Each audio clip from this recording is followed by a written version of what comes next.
Hello everyone, very good morning to all of you. आज के इस वीडियो में 11 और 12 मई दोनों के मिले जुले करंट अफेयर जो कि इंपॉर्टेंट है उनको हम लोग डिस्कस करेंगे। पूरा वीडियो ध्यान से देखिएगा। पीडीएफ और टेलीग्राम दोनों का लिंक मैंने वीडियो के डिस्क्रिप्शन में दिया हुआ है, तो आप दोनों को अवेल कर सकते हो डिस्क्रिप्शन से।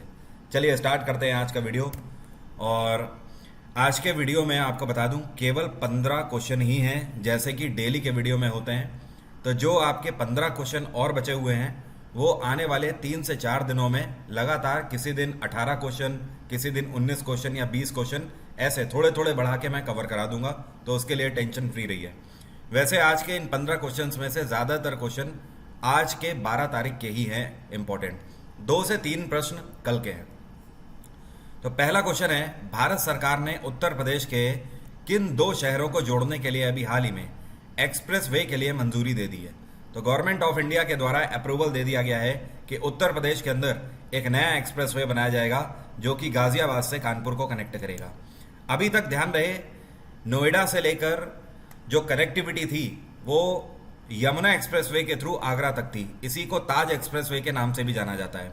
तो देखिए, अभी तक दिल्ली से अगर लखनऊ तक की कनेक्टिविटी की बात करी जाए तो दिल्ली वाले लोग दिल्ली से आगरा जाते थे ताज एक्सप्रेस से, और आगरा से अगला रूट कटा हुआ था आगरा लखनऊ एक्सप्रेसवे का। तो ये है बीच में आगरा और ये हो गया दिल्ली।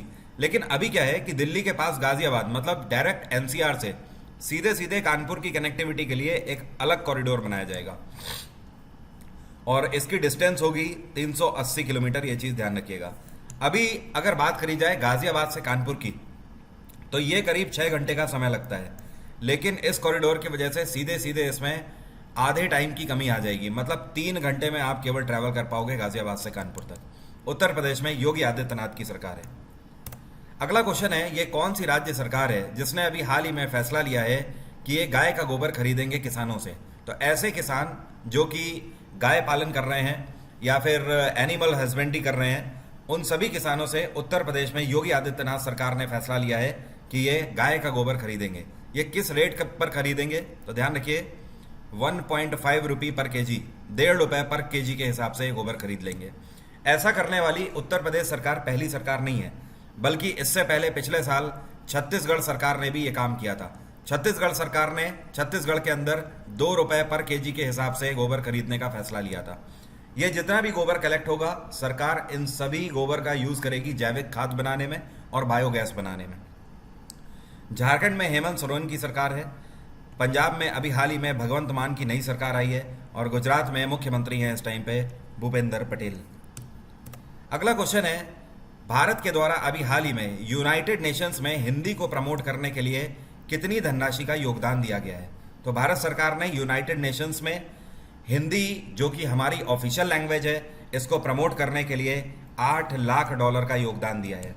और ये योगदान इसलिए दिया गया है कि यूनाइटेड नेशंस पूरे वर्ल्ड भर में जैसे इंग्लिश को प्रमोट करता है, फ्रेंच को प्रमोट करता है, स्पेनिश को प्रमोट करता है, रशियन, चाइनीज, इन सभी लैंग्वेज को प्रमोट करता है, उसी तरीके से अब हिंदी को भी प्रमोट किया जाएगा। तो आने वाले कुछ सालों में, अगले 10 से 15 सालों में हिंदी का बोलबाला भी पूरे वर्ल्ड में देखने को मिलने लगेगा।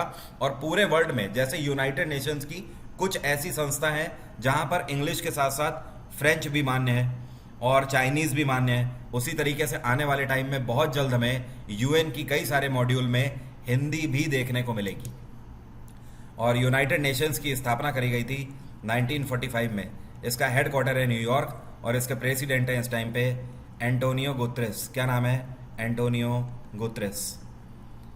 अगला क्वेश्चन है, कांस फिल्म फेस्टिवल जो हो रहा है फ्रांस में, इस बार कांस 2022 में रेड कारपेट पर किस केंद्र मंत्री ने वॉक किया। तो अभी हाल ही में मैंने आपको पहले भी बताया था कि कांस महोत्सव का आयोजन किया जा रहा है। इसकी शुरुआत 17 मई से हो रही है, ठीक है, और ये कब तक चलेगा? ये चलेगा 28 मई तक इस बार का कांस। तो अभी ये फेस्टिवल शुरू हो रहा है बेसिकली। तो वहाँ पर शिरकत करने पहुँचे भारत की तरफ से बहुत सारे लोग, लेकिन इनमें से एक केंद्रीय मंत्री हैं और ये है अनुराग सिंह ठाकुर। इनके द्वारा वहाँ पर रेड कॉर्पेट पे वॉक किया गया। इसके अलावा और भी कई सारे लोगों ने यहाँ पर हिस्सा लिया, जैसे कि AR रहमान, अक्षय कुमार, नवाजुद्दीन सिद्दीकी, R माधवन, दीपिका पादुकोण, पूजा हेगड़े और भी बहुत सारे बॉलीवुड सितारे जिन्होंने यहाँ पर हिस्सा लिया।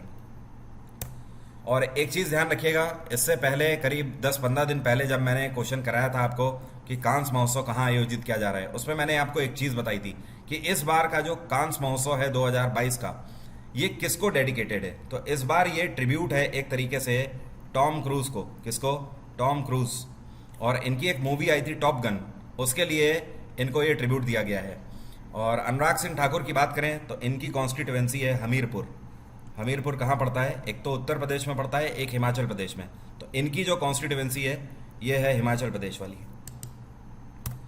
अगला क्वेश्चन है, ये कौन से फोटो जर्नलिस्ट हैं जिनको अभी हाल ही में कोविड-19 के दौरान कई सारी पिक्चर्स लेने की वजह से पुलित्जर प्राइज से सम्मानित किया गया है। तो कोविड के दौरान इन्होंने बहुत अच्छी अच्छी पिक्चर्स ली हैं, जिनकी वजह से ये हैं दानिश सिद्दीकी, जिनको एक बार फिर से पुलित्जर प्राइज से सम्मानित किया गया है। दानिश सिद्दीकी का साल 2021 में निधन हो गया था अफगानिस्तान में। उस टाइम पर ये ऑन ड्यूटी थे, पत्रकारिता कर रहे थे, और इससे पहले भी इनको पुलित्जर प्राइज से सम्मानित किया जा चुका है। ये दूसरी बार है जब दानिश सिद्दीकी सम्मानित किए गए हैं मरणोपरांत पुलित्जर प्राइज से। और पुलित्जर प्राइज पत्रकारिता के क्षेत्र में बेहतर कार्य करने की वजह से मिलता है। दानिश सिद्दीकी के अलावा इनके कलीग्स हैं ये 3 लोग जिनको भी सम्मानित किया गया है पुलित्जर प्राइज से। एक हैं सना इरशाद, दूसरे हैं अदनान अबीदी और तीसरे हैं अमित दवे। अगला क्वेश्चन है, अभी हाल ही में आप न्यूज़ में सुन रहे होंगे, ये है आसनी साइक्लोन। आसनी साइक्लोन जो है ये भारत के कौन से राज्यों में हिट करने वाला है, या फिर ये भारत के कौन से राज्यों में बहुत ही जल्द टकराने की आशंका है। तो ये जो साइक्लोन है ये ईस्टर्न कोस्टल एरिया से पहुंच रहा है, और आप यहाँ पर देख सकते हो, एक तो ये आंध्र प्रदेश में आशंका है हिट करने की, और इसके ऊपर उड़ीसा में हिट करने की आशंका है। तो आंध्र प्रदेश और उड़ीसा में ये हिट कर रहा है। यहाँ पर एक और इम्पॉर्टेंट क्वेश्चन, ये जो आसनी साइक्लोन है इसका नाम आसनी किसने रखा? तो ध्यान रखिएगा, श्रीलंका के द्वारा इसका नाम आसनी रखा गया है। और आसनी का मतलब क्या है? श्रीलंकन लैंग्वेज में इसको बोलते हैं व्रैथ, और व्रैथ का मतलब होता है गुस्सा। ठीक है, तो एक्चुअली ये तूफान काफ़ी एग्रेसिव है। इसकी वजह से आंध्र प्रदेश की जितनी भी ये कोस्टल लाइन है, जो कि समुद्री सीमा है, इससे लगने वाले जितने भी एरिया हैं उन सभी में रेड अलर्ट जारी कर दिया गया है, और साथ में एनडीआरएफ की टीमें भी रवाना कर दी गई हैं। आंध्र प्रदेश में इस टाइम पे वाईएस जगन रेड्डी की सरकार है, उड़ीसा में नवीन पटनायक हैं इस टाइम पे। अगला क्वेश्चन है, अमेरिका का जो हाउस ऑफ रिप्रेजेंटेटिव है, यहाँ पर वोटिंग करी गई और फैसला लिया गया कि ये यूक्रेन को कितने का सहायता पैकेज देंगे। तो अमेरिका ने फैसला लिया है कि ये यूक्रेन को $40 बिलियन की धनराशि फाइनेंशियल असिस्टेंस के रूप में देंगे। रशिया यूक्रेन वॉर के तहत जितना भी यूक्रेन को नुकसान हुआ है उसके तहत यह धनराशि आवंटित करी गई है। और करीब 15 दिन पहले जो एंटोनियो यूनाइटेड नेशंस के प्रेसिडेंट, इन्होंने भी यूक्रेन का परीक्षण किया था, और तब जाकर अमेरिका और यूएन ने दोनों ने एक साथ मिलकर $33 बिलियन की धनराशि इनको आवंटित करी थी। तो ध्यान रखिएगा, पिछले 20 से 15 दिन के अंदर यूक्रेन को 2 धनराशि आवंटित हो चुकी हैं। एक तो $33 बिलियन की धनराशि जो कि यूनाइटेड नेशंस ने दी है, और अब अमेरिका के द्वारा $40 बिलियन की धनराशि यूक्रेन को दी गई है। और यूक्रेन की कैपिटल क्या है? कीव। अभी हाल ही में साउथ कोरिया के प्रेसिडेंट के रूप में शपथ किसने ली है? हालांकि इनका नॉमिनेशन पहले ही हो चुका था, 1 महीने पहले ये क्वेश्चन मेरा कराया हुआ है जब नॉमिनेशन हुआ था, लेकिन कल के दिन इन्होंने शपथ ले रही है। और ये कौन है? ये हैं यून सुक योल। ये बने हैं साउथ कोरिया के नए प्रेसिडेंट, और इन्होंने सक्सीड किया है मून जाई इन को। मून जाई इन का कार्यकाल खत्म हुआ और अब कार्यकाल शुरू हो रहा है यून सुक योल का। साउथ कोरिया की कैपिटल है सियोल। हालांकि ये देखने वाली बात होगी आने वाले टाइम में कि यून सुक योल जो हैं, इनके कार्यकाल में नॉर्थ कोरिया से कैसे संबंध रहते हैं। नॉर्थ कोरिया और साउथ कोरिया के संबंध सेम उसी तरीके से हैं जैसे कि भारत और पाकिस्तान के, या फिर आप बोल सकते हो रशिया और यूक्रेन के। तो इस तरीके के रिलेशन है। तो अब यहाँ पर राष्ट्रपति बदले हैं, तो देखने वाली बात होगी इंटरनेशनल रिलेशन पे क्या फर्क पड़ता है।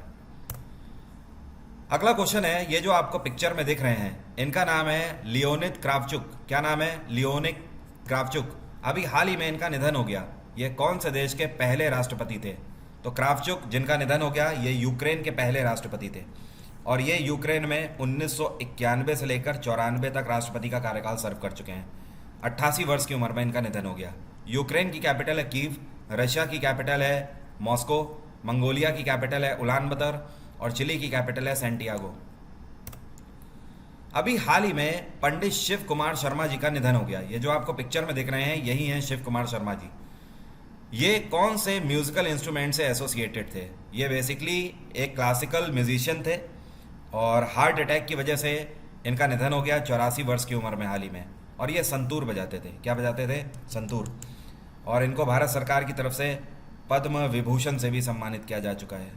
पद्म विभूषण का मतलब समझ रहे हैं? Second highest civilian honour. Bharat Ratna के बाद सबसे बड़ा पद्म विभूषण ही है।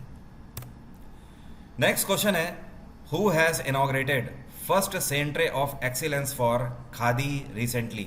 अभी हाल ही में खादी को प्रमोट करने के लिए पूरे भारत का पहला खादी एक्सीलेंस सेंटर की स्थापना कहां पर करी गई है? तो इसकी स्थापना करी गई नई दिल्ली में। और किसके द्वारा इसका उद्घाटन किया गया? तो ये हैं नारायण राणे। नारायण राणे इस टाइम पे एमएसएमई मंत्रालय के मंत्री हैं और इसका उद्घाटन दिल्ली के अंदर हौज खास में किया गया। अब देखिए इसका मेन मोटो क्या है। ऐसे एमएसएमईज जो कि खादी का उत्पादन करते हैं, ठीक है, उन सभी एमएसएमईज को प्रमोट किया जाएगा। आफ्टर ऑल पूरे वर्ल्ड में अगर बात करी जाए तो भारत की पहचान खादी भी है। महात्मा गांधी का जब भी नाम आता है खादी का जिक्र ज़रूर होता है। तो जब आप नेशनल इंडिपेंडेंस मूवमेंट पढ़ते हैं तो वहाँ पर भी आप देखेंगे खादी की क्या इंपॉर्टेंस रही है। हम भारतीयों ने सालों साल तक और कोई कपड़े को हाथ नहीं लगाया, जैसे कि ब्रिटिशर्स पॉलिस्टर बनाते थे, रेशम का कपड़ा बनाते थे, उन सभी को त्याग कर हमने खादी पहना था केवल। तो एक्चुअली जीआई टैग भी है भारत के पास खादी के लिए और पूरे वर्ल्ड में हम इसको एक्सपोर्ट भी अब कर रहे हैं। अगला क्वेश्चन है, अभी हाल ही में मैड्रिड ओपन टूर्नामेंट 2022 का पुरुष एकल खिताब किसने जीता है? तो इस बार मैड्रिड ओपन अपने नाम किया है कार्लोस अल्कराज ने। और कार्लोस कहाँ के खिलाड़ी हैं? ये स्पेनिश खिलाड़ी हैं। इन्होंने फाइनल राउंड में 6-3 से हराया है इस बार अलेक्जेंडर ज़ेवरेव को। अलेक्जेंडर ज़ेवरेव जर्मनी के खिलाड़ी हैं, डेनियल मेदवेदेव रशियन खिलाड़ी हैं और राफेल नडाल ये भी स्पेनिश खिलाड़ी हैं। तो कार्लोस अल्कराज, और कुछ टाइम पहले कार्लोस न्यूज़ में थे, ये अपना आइडियल मानते हैं स्पेनिश खिलाड़ी राफेल नडाल को। अगला क्वेश्चन है, अभी हाल ही में जीतो कनेक्ट 2022 का जो सेशन हुआ है इसका इनॉग्रल जो है ये किसके द्वारा एड्रेस किया गया? तो इसको एड्रेस किया गया प्रधानमंत्री नरेंद्र मोदी के द्वारा। इवन प्रधानमंत्री नरेंद्र मोदी ने वर्चुअली इसका उद्घाटन भी किया। यहाँ पर जीतो का मतलब है जैन इंटरनेशनल ट्रेड ऑर्गेनाइजेशन और इस बार इसकी थीम थी 2022 की सबका प्रयास। इसका मेन मोटो ये है कि भारत में जो एमएसएमईज हैं उनके ट्रेड और कॉमर्स को लगातार बढ़ावा देना है। इवन केवल एमएसएमईज ही नहीं, भारत में हर एक सेक्टर के ट्रेड एंड कॉमर्स को हमें बढ़ावा देना है, नए आइडियाज़ के साथ, नई एंटरप्रेन्योरशिप और रिसर्च के साथ। अगला क्वेश्चन है, ये कौन सी राज्य सरकार या यूटी सरकार है जिसके द्वारा फैसला लिया गया है कि ये सभी को फ्री सीवर कनेक्शन प्रोवाइड करेंगे मुख्यमंत्री फ्री सीवर कनेक्शन स्कीम के तहत? तो ये है दिल्ली में अरविंद केजरीवाल की सरकार। इन्होंने अभी हाल ही में फैसला लिया है कि बहुत जल्द मुख्यमंत्री फ्री सीवर कनेक्शन स्कीम जारी करी जाएगी और जिसके तहत दिल्ली के अंदर 25,000 घरों को फ्री सीवर कनेक्शन की फैसिलिटी दी जाएगी। इसके लिए दिल्ली सरकार ने 19 करोड़ रुपए की धनराशि आवंटित करी है। और ये जितना भी सीवेज होगा इसको कहाँ पर ट्रांसफ़र किया जाएगा? ये सारा ट्रांसफ़र किया जाएगा यमुना विहार सीवेज ट्रीटमेंट प्लांट में। दिल्ली में गवर्नर हैं इस टाइम पे अनिल बैजल, तेलंगाना में चंद्रशेखर राव की सरकार है, लद्दाख में राधा कृष्ण माथुर की सरकार है और हिमाचल प्रदेश में जयराम ठाकुर हैं इस टाइम पे। और आज का दिन आपके लिए इम्पोर्टेंट हो सकता है अगर आप चाहें तो, क्योंकि आज सुबह 11 बजे मैंने आपके लिए एक स्पेशल क्लास लगाई है जहां पर मैं आपको ज्योग्राफी की मैपिंग करा रहा हूं। अब ये क्लासेस रुकेंगी नहीं, कई सारी क्लासेस मैं मैपिंग की लूँगा। आज पहली क्लास है, उसके बाद हर दिन के हिसाब से एक एक या फिर एक एक दिन छोड़ के ऐसे मैं क्लास लगाता रहूँगा। यहीं पर आपको अपडेट मिलती रहेगी। तो फिलहाल आज की जो सुबह 11 बजे की क्लास है इसमें मिलना मत भूलिए। क्लास का लिंक वीडियो के डिस्क्रिप्शन में है, तुरंत जाके रजिस्टर करिए। क्लास तभी खुलेगी जब आप अनलॉक कोड 11777 डालेंगे। सबके लिए फ्री ऑफ कॉस्ट ये क्लास है। आज मैं माउंटेन्स की मैपिंग कराने वाला हूँ। भारत में जितने भी पर्वत हैं उनकी मैपिंग कराऊंगा आपको। इसके अलावा इस सीरीज़ में मैं वर्ल्ड मैपिंग भी आपको कराऊंगा और ओशियंस की भी मैपिंग कराऊंगा और वॉल्केनोस की भी मैपिंग कराऊंगा, फॉरेस्ट की भी मैपिंग कराऊंगा। अल्टीमेटली मैं यहाँ पर बहुत कुछ कवर करने वाला हूँ, तो इस सीरीज़ का फ़ायदा उठाइए ज्योग्राफी का, और ये सबके लिए फ्री ऑफ कॉस्ट है। तो एनरोल तुरंत कर लीजिए लिंक पर जाके। नेक्स्ट क्वेश्चन है, which country has inaugurated world's longest glass bottom bridge? ये कौन सा देश है जिसने अभी हाल ही में दुनिया का सबसे लंबा कांच के ऊपर बना हुआ पुल इनॉग्रेट किया है? तो ये है वियतनाम। इसका उद्घाटन वियतनाम में किया गया। आप इस पुल को देख सकते हो, ये पूरे तरीके से कांच के ऊपर बना हुआ है, ग्लास के ऊपर बेस्ड है। इस पुल की अगर लंबाई की बात करी जाए तो इसकी लंबाई है 632 मीटर, मतलब आप समझ सकते हो आधे किलोमीटर से कहीं ज़्यादा। और अगर इसकी हाइट की बात करी जाए तो बेसिकली ये जंगलों के ऊपर बना हुआ है पुल, और नीचे अगर पर्टिकुलर बॉटम से इस पुल की अगर हाइट की बात करें तो ये है 150 मीटर की हाइट पर। इस पुल का नाम है बैच लॉन्ग ब्रिज। क्या बोलते हैं इसको? Batch long bridge. और वियतनाम की कैपिटल है हनोई। और वियतनाम में इस टाइम पे सरकार किसकी है? तो यहाँ के प्रधानमंत्री हैं, इनका नाम है फाम मिन चिन। फाम मिन चिन। और हंगरी की कैपिटल है बुडापेस्ट। ऑस्ट्रिया की कैपिटल है वियना। न्यूजीलैंड की कैपिटल है वेलिंगटन। और इस पुल की एक और ख़ास बात है, ये पैदल यात्री ब्रिज है, इसमें कोई गाड़ी वगैरह नहीं चल सकती है।